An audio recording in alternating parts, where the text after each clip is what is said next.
Ho, ho, ho, ho, ho! Hi, friends. It's your old pal Singing Santa Claus here. I've got a beautiful Christmas book for us to read. It features this turtle friend. His name is Franklin. This is called Franklin's Christmas Gift. Let's open up this book and go on a reading adventure together. I think you're going to like this. Franklin loved Christmas. He could name all of Santa's reindeer. He could tie ribbons into bows and play Silent Night on his recorder. Franklin liked to give presents and to receive them. But this year, he couldn't decide what to give to the Christmas toy drive. Every December, the students in Mr. Owl's class donated toys for needy families. The toys could be new or carefully used. When Mr. Owl put out the collection box, everyone was excited. They had 3 days to choose the perfect gifts to give. That evening, Franklin dug through his toys. He picked up a shiny red car. "I remember this," he said, wheeling it around. Vroom, vroom, vroom. Next, Franklin pulled out a stuffed elephant and held her tight. "I wondered where you'd gone," he cried. Then Franklin found his best green marble. It had been missing for weeks. "Fantastic!" he shouted. Franklin loved his marbles. He had won every marble in his collection, and each one was beautiful. Franklin picked through the rest of the toys. He decided to keep everything but a rusty truck with a missing wheel. Franklin asked his father to help him fix the truck.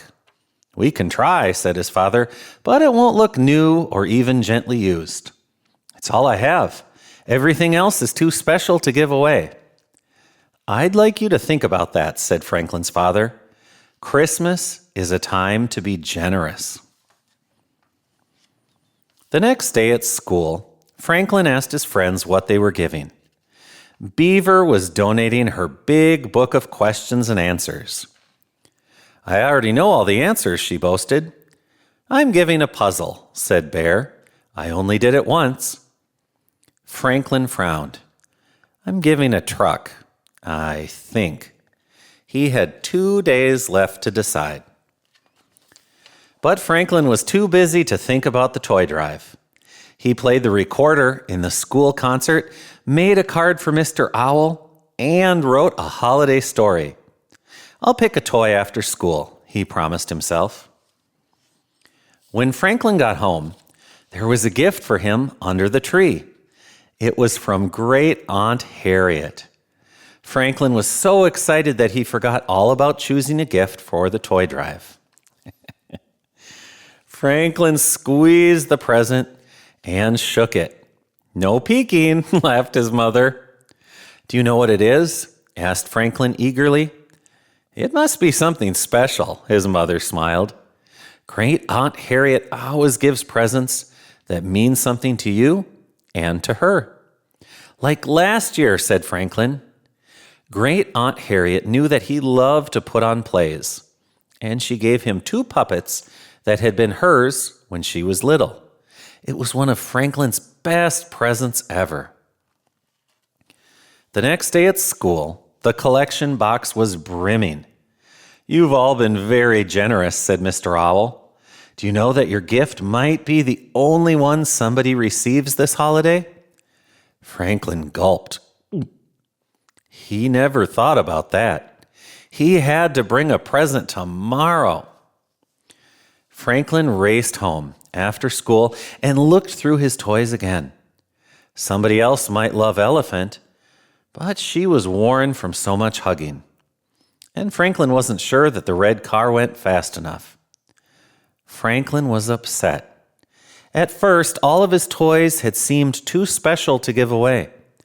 Now, nothing seemed special enough. Franklin played with his puppets and thought about how Great Aunt Harriet chose her gifts. The best presents are special to give, and to receive," he whispered. Then Franklin saw his marble collection, and he knew that the marbles were special enough for the toy drive. Franklin polished them and put them into a soft purple bag. He wrapped the present and made a gift tag that read, "These are lucky marbles. Merry Christmas." The next morning, Franklin put his present on top of the collection box. Then Franklin and his friends hauled the box to the big tree at the town hall. They placed each present under the tree. Franklin knew he would miss his marble collection. Still, he didn't feel at all sad. Instead, he felt good all over. On Christmas Eve, Great Aunt Harriet came to visit, and Franklin was allowed to open her present. He ripped off the paper. "It's perfect," said Franklin. "Thank you." Great Aunt Harriet beamed. She had made a stage for Franklin's puppet shows. "Now open yours," Franklin insisted. Great Aunt Harriet unwrapped her gift slowly and carefully. Inside was a play written by Franklin and dedicated to her. "This is my best Christmas present ever," said Great Aunt Harriet. Franklin got that good all-over feeling one more time. Oh, I just love that. You know, it is really, really a special feeling to give presents. It's fun to get them, too. Sometimes it's even more fun to give them than to get them. Either way, I hope you have a great rest of the day. If you want to give me a present and if you want to give yourself a present, hit the subscribe button, because that way you will get a brand new video. I get a present too. I get to be your friend. So hit the subscribe button. My name is Singing Santa, and I will see you again right here tomorrow for another special Christmas book or song. See you then. Bye-bye. Ho, ho, ho, ho, ho, ho, ho. Ho, ho, ho, ho. Subscribe now. It's free. Ho, ho, ho, ho, ho, ho.